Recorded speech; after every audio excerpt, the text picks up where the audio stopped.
तब कथामृतं तप्तजीवनं कविभिडीरितं कल्मषापहं श्रवणमंगलं श्रीमदाततं भुवि गृह्णन्ति ये भूरिदा जनाः। শ্রী শ্রী রামকৃষ্ণ কথামৃত। ঠাকুর শ্রী রামকৃষ্ণের পণ্ডিত দর্শন, 1884, 25শে জুন। আজ রথযাত্রা, বুধবার 25শে জুন 1884 খ্রিস্টাব্দ, আষাঢ় শুক্লা দ্বিতীয়া। সকালে ঠাকুর শ্রী রামকৃষ্ণ কলিকাতায় ঈশানের বাড়ি নিমন্ত্রণে আসিয়াছেন। ঠনঠনিয়ায় ঈশানের ভদ্রাসন বাটি। সেখানে আসিয়া ঠাকুর শুনিলেন যে পণ্ডিত শশধর অনতি দূরে কলেজ স্ট্রিটে চাটুজ্যেতের বাড়ি রহিয়াছেন। পণ্ডিতকে দেখিবার তাহার ভারী ইচ্ছা। বৈকালে পণ্ডিতের বাড়ি যাইবেন স্থির হইল। বেলা প্রায় 10টা। শ্রীরামকৃষ্ণ ঈশানের নিচের বৈঠকখানায় ভক্ত সঙ্গে বসিয়া আছেন। ঈশানের পরিচিত ভাটপাড়ার দু একটি ব্রাহ্মণ, তাহাদের মধ্যে একজন ভাগবতের পণ্ডিত। ঠাকুরের জন্য হাজরা ও আরও দু একটি ভক্ত আসিয়াছেন। শ্রীশ প্রভৃতি ঈশানের ছেলেরাও উপস্থিত। একজন ভক্ত শক্তির উপাসক আসিয়াছেন, কপালে সিঁদুরের ফোঁটা। ঠাকুর আনন্দময়। সিঁদুরের টিপ দেখিয়া হাসিতে হাসিতে বলিতেছেন, উনি তো মার্কা মারা। কিয়ৎক্ষণ পরে নরেন্দ্র ও মাস্টার তাহাদের কলিকাতার বাটি হইতে আসিলেন। তাহারা ঠাকুরকে প্রণাম করিয়া তাহার কাছে উপবিষ্ট হইলেন। ঠাকুর মাস্টারকে বলিয়াছিলেন, আমি অমুক দিন ঈশানের বাড়ি যাইতেছি, তুমিও যাইবে ও নরেন্দ্রকে সঙ্গে করিয়া আনিবে। ঠাকুর মাস্টারকে বলিতেছেন, সেদিন তোমার বাড়ি যাচ্ছিলাম, তোমার আড্ডাটা কোন ঠিকানায়? মাস্টার, আজ্ঞা, এখন শ্যামপুকুর তেলিপাড়ায়, স্কুলের কাছে। শ্রীরামকৃষ্ণ, আজ স্কুলে যাও নাই? মাস্টার, আজ্ঞা, আজ রথের ছুটি। নরেন্দ্রের পিতৃবিয়োগের পর বাড়িতে অত্যন্ত কষ্ট। তিনি পিতার জ্যৈষ্ঠ পুত্র। ছোট ছোট ভাই ভগ্নী আছে। পিতা উকিল ছিলেন, কিছু রাখিয়া যাইতে পারেন নাই। সংসার প্রতিপালনের জন্য নরেন্দ্র কাজকর্ম চেষ্টা করিতেছেন। ঠাকুর নরেন্দ্রের কর্মের জন্য ঈশান প্রভৃতি ভক্তদের বলিয়া রাখিয়াছেন। ঈশান কম্পট্রোলার জেনারেলের অফিসে কর্মচারীদিগের একজন অধ্যক্ষ ছিলেন। নরেন্দ্রের বাটির কষ্ট শুনিয়া ঠাকুর সর্বদা চিন্তিত থাকেন। শ্রীরামকৃষ্ণ নরেন্দ্রের প্রতি, আমি ঈশানকে তোর কথা বলেছি।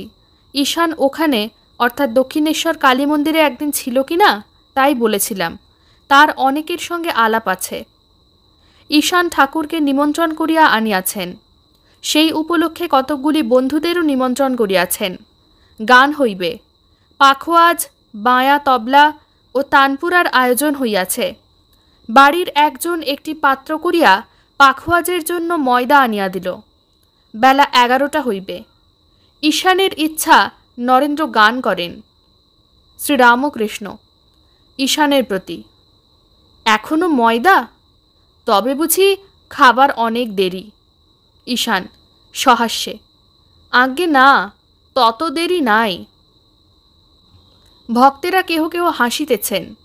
ভাগবতের পণ্ডিত হাসিয়া একটি উদ্ভট শ্লোক বলিতেছেন। শ্লোক আবৃত্তির পর পণ্ডিত ব্যাখ্যা করিতেছেন। দর্শনাদি শাস্ত্র অপেক্ষা কাব্য মনোহর। যখন কাব্য পাঠ হয় বা লোকে শ্রবণ করে, তখন বেদান্ত, সাংখ্য, ন্যায়, পাতঞ্জল এইসব দর্শন শুষ্ক বোধ হয়। কাব্য অপেক্ষা গীত মনোহর। সঙ্গীতে পাষাণ হৃদয় লোকও গলে যায়। কিন্তু যদিও গীতের এত আকর্ষণ, যদি সুন্দরী নারী কাছ দিয়ে চলে যায়, কাব্যও পড়ে থাকে, গীত পর্যন্ত ভালো লাগে না।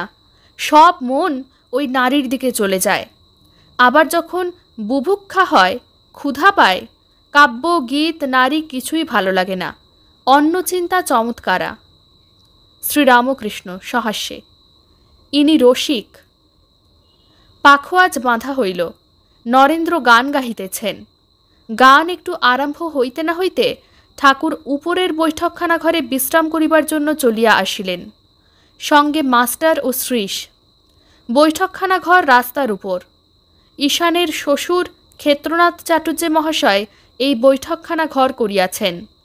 মাস্টার শ্রীশের পরিচয় দিলেন, বলিলেন ইনি পণ্ডিত ও অতিশয় শান্ত প্রকৃতি।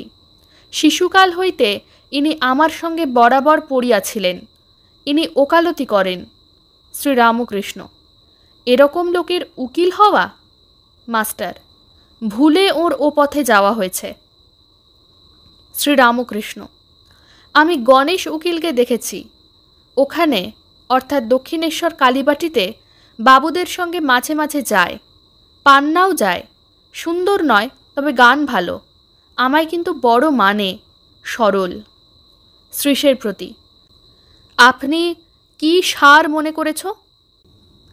শ্রীশ: ঈশ্বর আছেন আর তিনিই সব করছেন।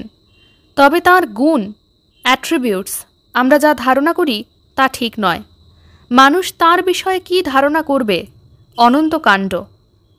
শ্রীরামকৃষ্ণ: বাগানে কত গাছ, গাছে কত ডাল, এসব হিসেবে তোমার কাজ কি? তুমি বাগানে আম খেতে এসেছ, আম খেয়ে যাও। তাতে ভক্তি প্রেম হবার জন্যই মানুষ জন্ম। তুমি আম খেয়ে চলে যাও। তুমি মদ খেতে এসেছ, সুঁড়ির দোকানে কত মন মদ, এ খবরে তোমার কাজ কি? এক গেলাস হলেই তোমার হয়ে যায়। তোমার অনন্ত কাণ্ড জানবার কি দরকার? তাঁর গুণ কোটি বৎসর বিচার করলেও কিছু জানতে পারবে না। ঠাকুর একটু চুপ করিয়া আছেন, আবার কথা কহিতেছেন।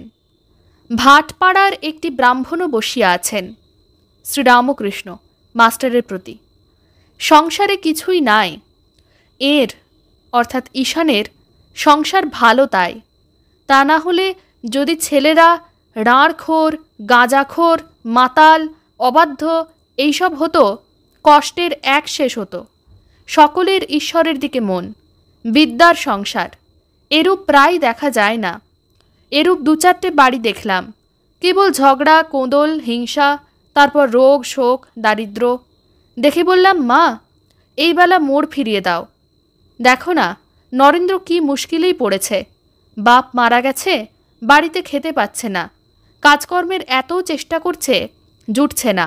এখন কি করে বেড়াচ্ছে দেখো। মাস্টার, তুমি আগে অত যেতে, এখন তত যাও না কেন? বুঝি পরিবারের সঙ্গে বেশি ভাব হয়েছে? তা দোষই বা কি? চারিদিকে কামিনী কাঞ্চন। তাই বলি, মা, যদি কখনো শরীর ধারণ হয় যেন সংসারই করো না। ভাটপাড়ার ব্রাহ্মণ: কি গৃহস্থ ধর্মের সুখ্যাতি আছে? শ্রীরামকৃষ্ণ: হাঁ, কিন্তু বড় কঠিন। ঠাকুর অন্য কথা পাড়িতেছেন। শ্রীরামকৃষ্ণ মাস্টারের প্রতি: আমরা কি অন্যায় করলাম? ওরা গাচ্ছে, নরেন্দ্র গাচ্ছে, আর আমরা সব পালিয়ে এলাম। ওং নিরঞ্জনং নিত্যম অনন্তরূপম ভক্তানুকম্পা ধৃত বিগ্রহং বৈ ঈশাবতারং পরমেশমেড্যং তং রামকৃষ্ণং শিরসা নমামঃ। শ্রীরামকৃষ্ণ অর্পণমস্তু।